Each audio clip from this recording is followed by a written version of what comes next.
Identity has been the catchword in the UAE for some time now, and promoting Emirati identity is something that the government is taking seriously.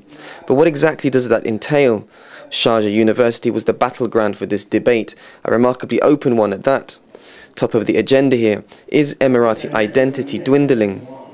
Even the top leadership in the UAE today recognize the fact that we have some problems with the national identity.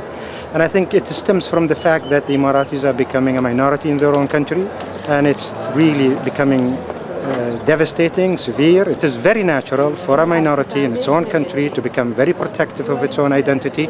I think anybody, anywhere on earth would be as protective as we are at the moment. Academics from around the world addressed fundamental challenges facing the entire region. How to turn from societies traditionally based on extended families into multicultural ones. Really, the main challenge now is a challenge of imagination.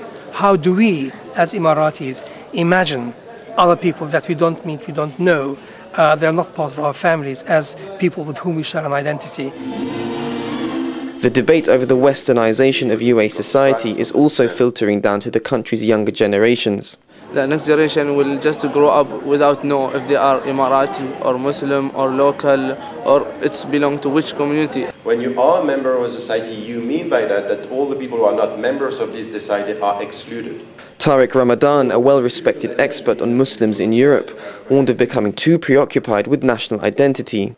Someone coming from Pakistan, someone coming from India when he's in Arab countries, or someone who is coming from Africa when it comes to Europe, or someone coming from Mexico when he's coming to the States should be treated on an equal ground. So be careful with people using citizenship among us to forget the rights of them, which are not citizens.